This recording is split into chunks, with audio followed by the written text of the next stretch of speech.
মুক্তি ইন্ডাস্ট্রির মা, সে মাকে আমি প্রথমে সালাম জানাবো। আমাদের সাংবাদিক ভাই ও বোনেরা, অতিথিবৃন্দ এবং সামনে উপবিষ্ট যারা আছেন চেয়ারে, এবং শেষমেশ আমার ভোটার ভাই ও বোনেরা, আপনাদের ভালোবাসা চাই।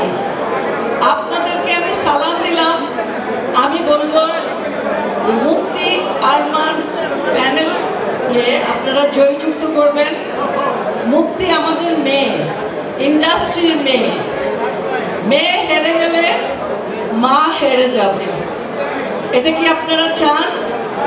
অবশ্যই চাইবেন না। আমরা মাকে কাঁদতে দেব না। আমরা মা মেয়ে সবাইকে নিয়ে এবং আমাদের প্যানেলের সবাইকে নিয়ে কাজ। গত সময় কি হয়েছে না হয়েছে এগুলো আমি বলবো না। আমরা কি করব সেটা আমরা এখন বলবো না, করে আপনাদেরকে দেখিয়ে দেব। তখন আপনারা প্রশ্ন করবেন, তখন আমরা উত্তর দেব। আগে ভালোবাসা দিন, পাশ করান প্যানেল সহ।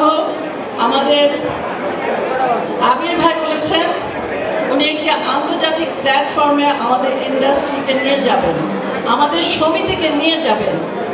সেই আশা রাখি আমরা। অনেক সময় বিদেশে গেলে এয়ারপোর্টেও আমাদের এনওসি নিয়ে অনেক কিছু নিয়ে অনেক প্রবলেম হয়, আমি অনেক যাই।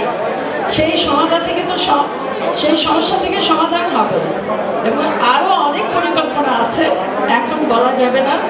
আপনাদের দোয়া চাই, ভোট চাই। আপনাদের দোয়া ভোটে এই প্যানেল পাস হয়ে আসলে 4 তারিখ থেকে ইনশাল্লাহ আমরা কাজ শুরু করে দেব শপথের পরেই। প্রতি সপ্তাহে সর্বোচ্চবার বিকাশ পেমেন্টে 50 জন হবেন পেমেন্ট চ্যাম্পিয়ন। জিতে নিন টিভি সহ আকর্ষণীয় সব প্রাইজ।